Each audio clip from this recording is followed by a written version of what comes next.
evening, Mrs. Santiago's third period, and welcome to Modern History.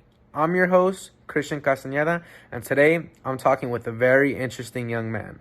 He's a renowned historian and descendant of Winston Churchill. Without further ado, I present to you Jason Churchill. Thank you. Hey, Chris Castañeda. It's a pleasure being here. I'm glad you were able to bring me out here. I'm glad I'm being able to share this knowledge that I know with your audience and with you. Yes, it's a pleasure to meet you. So now, today's topic of discussion is none other than appeasement. Now, I know your family has had to deal with appeasement before in the past, but I ask you, how would you describe the policy of appeasement to the audience listening at home? Yeah, Chris, I've dealt with this topic many times before, and appeasement is the policy of pacifying an aggressive power or nation in order to avoid further conflict. A great analogy I like to put for the audience at home is bad parenting. Taking into example a kid. If they have a kid and they take the kid to the store and they throw a temper tantrum because they weren't able to have a toy or candy that they wanted, and the parent, instead of taking them home and punishing them without buying them anything, decides to buy them the toy or the candy that they want. And this begins to form a habit that is very, very dangerous for the parent to say, because every time the kid wants this, they'll begin to throw a temper tantrum and the parent won't know how to react to it anymore, because the kid has formed a habit and every time they do that, they get what they want. This relates to appeasement, how Germany did so. It's a great way of putting it, and I hope that cleared up some confusion for the listeners at home. Now, moving on to our second question.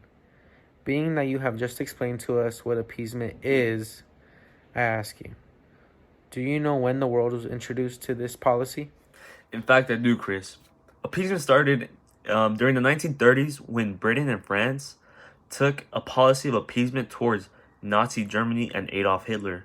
They gave in to Adolf Hitler's ways and really started giving him a lot of land. And this is when the term was actually defined and labeled as appeasement.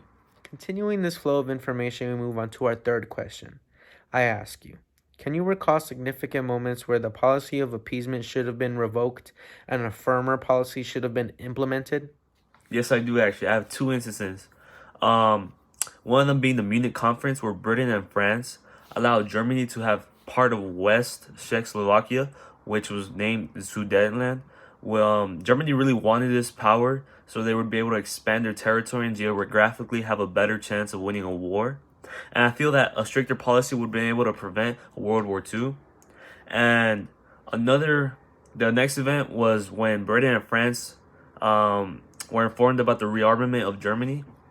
If they had done a stricter policy and stopped them from doing so, perhaps the casualties and the severeness of World War II could have been lessened, and World War II could have been stopped much earlier than what it was and not have been such a risk because of their appeasement to Germany.